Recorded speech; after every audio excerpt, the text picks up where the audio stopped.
guys, welcome to the BFF Report. I'm your host, Mike B, aka Fony. Today, we're gonna be taking a look at Irrational Games' BioShock Infinite. This game was just released this week, and I wanna go ahead and let you know, I made sure to keep out pretty much every any spoiler. I kept mostly footage from the first hour of the game to make sure that you guys don't even get any visual spoilers. So hopefully that worked out.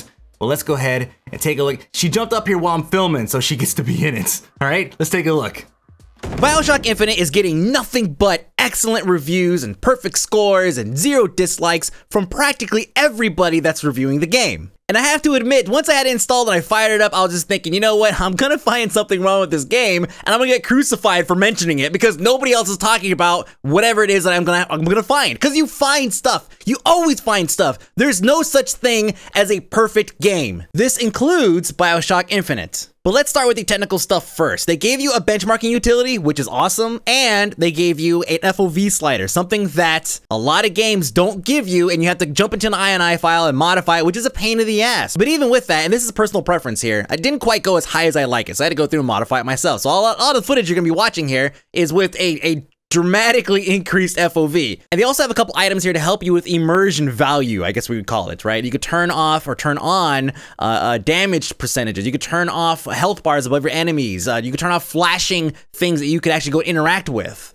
And I'm glad they put all these options in there because there are so many moments in the game where you're probably gonna find yourself jumping in here and turning off all these options. I don't know if there's a hotkey to disable the UI. If there is, I'm sad that I missed it because there are moments when you just want to stop and take like a screenshot. I actually found myself doing this a lot, like going through and framing shots. I have a whole bunch of screenshots now that I went and made on my own just so I can have them because the game is beautiful. But not only is it that, it also feels alive. See, this is the floating city of Colombia. There's a lot of lore here that you could experience by running around and viewing these small videos or reading signs. There's a lot of propaganda here. It's basically a cult in the sky. The leader is a prophet, right? His name's Comstock, and he is just all about fulfilling the prophecy. Watch out for the false shepherd. I mean, one of the first things that happens when you walk in is this guy offers to baptize you, and this is your gateway in. So obviously, there's a lot of cult-style behaviors that you're going to be witnessing. But your job here is not to drink the Kool-Aid. You're here to get Elizabeth, who is this young girl here, you've seen her on the front box cover, it's not a spoiler, don't worry, to get her back to New York and pay off her debt. Now, Elizabeth has led kind of a sheltered life. I mean, she's been held captive in this tower forever, and all she has is books and a giant flying robot bird to call her friend. Now, throughout her captivity, she's found ways to help pass the time, to keep her busy. She's painted, she's read books on physics and medicine, she's learned how to pick locks and how to open up portals to other dimensions, so she's kept herself pretty busy. And all these things are important because they come into play while you're experiencing the game. She's gonna be the one that reses you whenever you die. You'll see her in these brief moments while she pulls you up. She's gonna be picking locks for you all the time. She's gonna be throwing you ammo and health and all kinds of crap while you're in combat. She also apparently shits silver coins because every couple of seconds she's gonna be like, hey, I found a coin, she's gonna throw it at you. If you watch it, she doesn't go near anything. So I don't know where this money's coming from, but you're gonna be shelling out some cash while you're playing for upgrades. So I welcome it, regardless of where it came from. Now, these upgrades come from vending machines that are all over the game, and they range from increasing the amount of damage done to reducing the reload time. But none of these upgrades actually change the cosmetic look of the weapons themselves, which is kind of a downer. I mean, if I'm gonna extend the magazine capacity, then I would like to see there's a larger magazine in there or some kind of extension put on the end of it. But that didn't happen at all. You can also use these vending machines to refill ammo or salts or health or pretty much any consumable that you need more of, it can give it to you.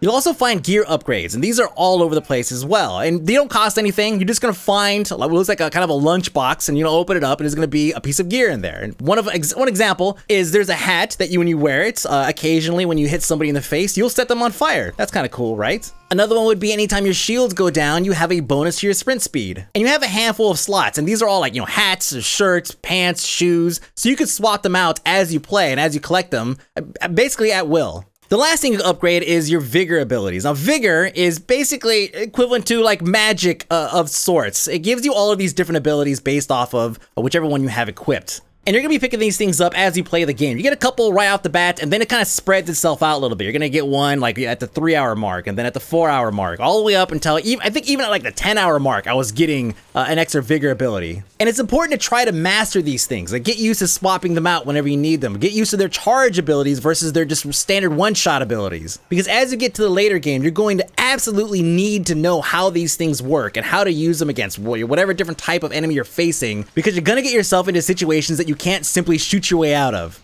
Now, there are a couple things about combat that get on my nerves.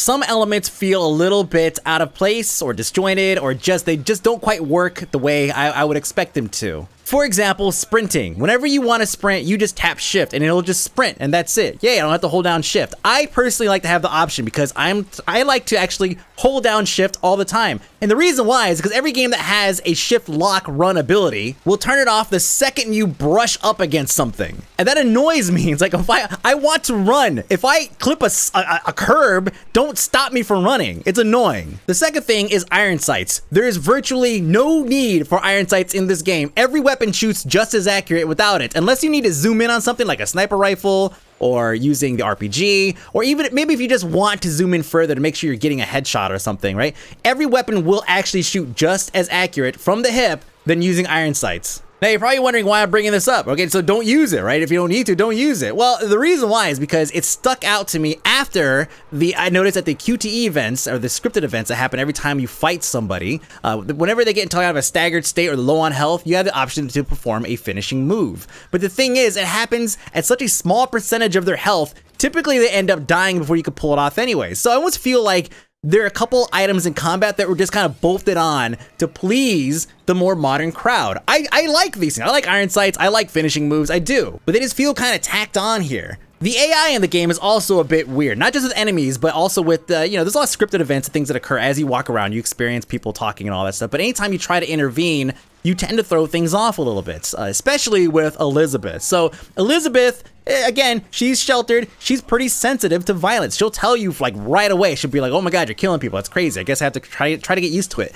But as you do these finishing moves, she'll let out a gasp. But if we're in an ice cream shop and I decide to steal from the register, then go on a murderous killing spree, and just everybody in the shop except for the kids, can't kill the kids, everybody's dead, she doesn't say shit. And this is kind of like a major oversight in my opinion. It's like, hold on a second. I just killed a bunch of innocent people enjoying ice cream, and you didn't say...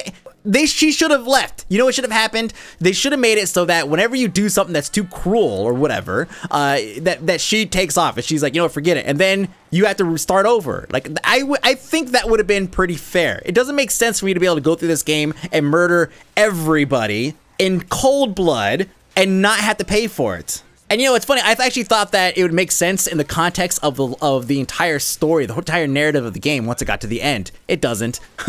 When I got to the end, I was like, okay, so this part just actually doesn't make any sense. It just wasn't programmed in to make her react to you being a dangerous psychopath. Now, speaking of choices, there's a couple choices you can make throughout the game. I would say it's probably like 10, and it comes up during dialogue elements. And these things, they may seem insignificant to you at that moment, but they actually change, they actually stick with you throughout the entire game. Here's a moment really early on in the game where I could choose a choker for her, and one of them has a cage, one has a bird. I chose the cage. As I go and I see other people's footage, their gameplay, I noticed that they chose the bird. This doesn't really have a significant impact on story or anything, but it's just these little things that change the cosmetics and how your character looks. You notice I have a bandage on my hand just because some guy stabbed me in the hand because I chose the wrong option during one of these dialogue pieces. But again, there's not that many of them, but they have lasting impression. You're gonna see them, they're gonna stick with you throughout the entire game. And it's kind of an interesting yet mild way of allowing you to tailor your own experience, your own story. Now, speaking of, the game lasts for between, I would say, probably 9 to 14 hours. It took me about 10, 11 or so. I was playing on a combination of like hard, normal. I was doing a lot of exploring, trying to get like random footage and stuff. 99% of it I can't show you because visually it gives away spoilers, even just in the UI. But I know like JP McDaniels at AmyJP on Twitter, he completed the game in about 14 hours in 1999 mode, which is the unlockable super hard mode. So you figure there's about, you know, what is it, like 5, maybe 6 hours of combat scenario. Some of it may feel like it's a bit much, but let me tell you, all of the non-combat elements, if it feels like fluff to you, trust me, it's not. Almost everything that's in the game has a purpose, and while it may not make sense while you're playing, it will as you progress in the story or even when you get to the end. And of course, I'm sure you guys have heard about, you know, that ending. Yes, the end of the game is brilliant. I can't even tell you guys the last time I played a game where I had such an emotional reaction to the ending, you know, outside of Mass Effect 3, of course. But it was not like that at all, because they didn't write in some BS character at the last second that changes everything, or some terrible twist, right? Something out of left field that doesn't make any sense. It's none of that. It's just a good, solid ending. And I can't even put into words like how I felt or how I reacted really at the end of this. I can tell you my jaw was on the floor. Sure, I can tell you that. I can tell you I had to grab a Kleenex for about, you know, maybe a second there. But I'm just letting you guys know that it's worth it. The entire game is worth the adventure. And having this knowledge of the ending and how it ties into the game itself like, as a whole, I'm actually excited to go back and try it again. So while BioShock Infinite may not technically be a perfect game, this is certainly the closest we've seen in a long time. All right, so that's pretty much it. We're gonna go ahead and get out of here. It's 1,000 degrees. I hope you guys enjoy the game as much as I do when you guys go pick it up, which I hope you guys do. Especially the ending. I thought the ending was fantastic. Yes, I was touched by the ending. Yes, I probably had to go cuddle cats, come on. Especially not this one, this one's a dick. Here, go. She scratched my arm. But yeah, that's pretty much it. Next week, I know we have Defiance coming out. I might jump in there, check that out. I know that I have a Dust 514 that I've been holding on to for a while. I'm waiting, because it's a it's not a small game. It's not just a shooter. Although I could do BFF report on it just like that, but it's totally not fair to the game. But yes, that's it. 1,000 degrees in here. I'm sweating already. I'm out of here. Let me use this to kind of straighten that out a little bit. It's the shadows, man. I'm telling you guys, it's the shadows. That light is so bright. Look it's straight. If I push it that way, it's straight. I hate you guys.